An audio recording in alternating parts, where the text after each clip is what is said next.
सो दोस्तों हम बात कर रहे हैं संदीप जी से। ये कॉमन सिनेरियो है। ये किडनी पेशेंट है, लंबे समय से डायलिसिस चलती है इनकी। 1.5 साल पहले इनका फिस्टुला बना है, जो कि आर्म में एल्बो के लेवल पे फिस्टुला बना है। फिस्टुला अभी 1.5 साल तक अच्छे से काम कर रहा था, कोई प्रॉब्लम नहीं थी।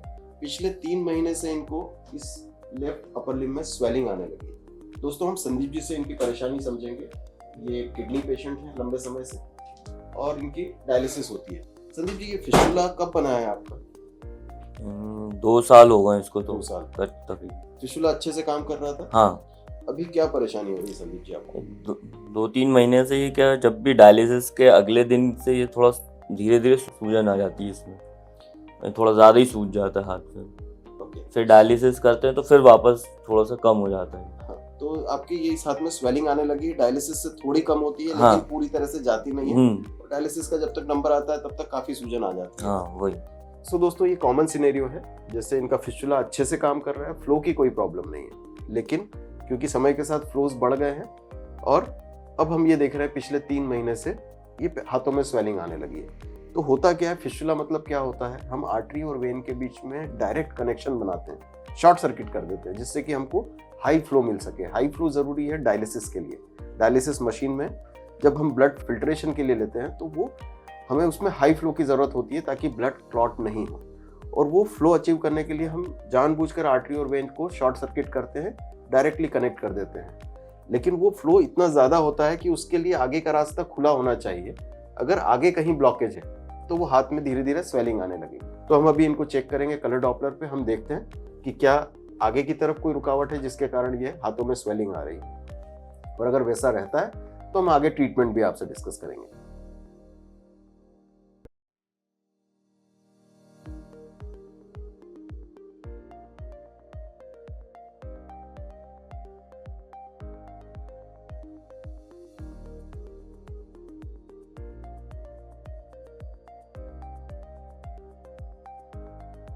Very simple and most effective investigation है कलर डॉपलर। हम इस पर देखने वाले हैं कि क्या कारण है, ये स्वेलिंग हाथों में क्यों आ रही है।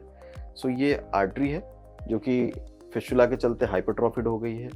ये बहुत अच्छी साइज से फिस्टुला है। यहाँ पे हम देख सकते हैं कि फिस्टुला बहुत अच्छी साइज का फिस्टुला है। This is very good fistula and flow काफ़ी ज़्यादा है यहाँ पे। इस तरह के फिस्टुलास को हम कहते हैं हाइपरडायनामिक फिस्टुला, मीन्स ये एक्सेसिव फ्लो है।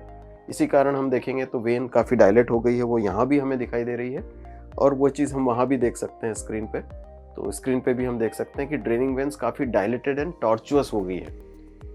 ये जब इसको ऊपर की तरफ हम फॉलो कर रहे हैं तो यह ड्रेनिंग वेन बहुत गुड साइज्ड है, डायलेटेड है, टॉर्चुअस है। और यहाँ पर जब हम फ्लो देख रहे हैं इनका, सो अभी देखिए फ्लो में जिस तरह का एलियाजिंग है, प्रॉपर ट्राइफेजिसिटी नहीं है, ये सजेस्ट करता है कि जितना हाइपरडायनामिक फ्लो है, सर्कुलेशन है, उस हिसाब से अंदर सेंट्रल वेन्स का डायमीटर उतना नहीं है।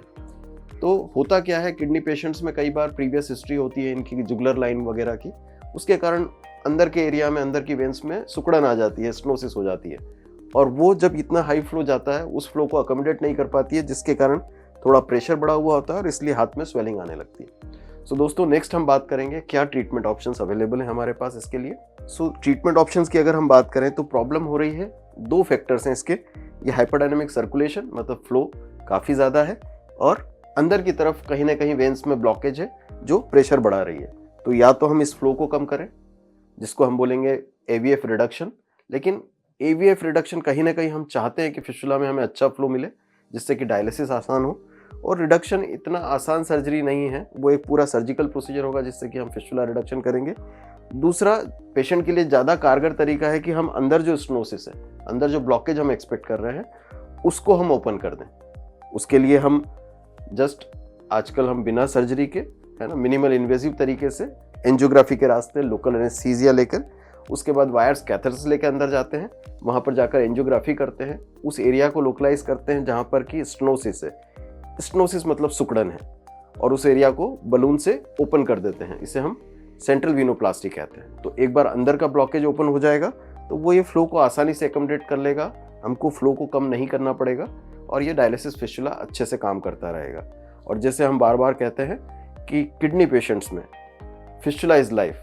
अगर फिस्टुला काम नहीं करेगा तो लाइफ आगे चल नहीं पाएगी। सो ये बहुत ज़रूरी हो जाता है। धन्यवाद।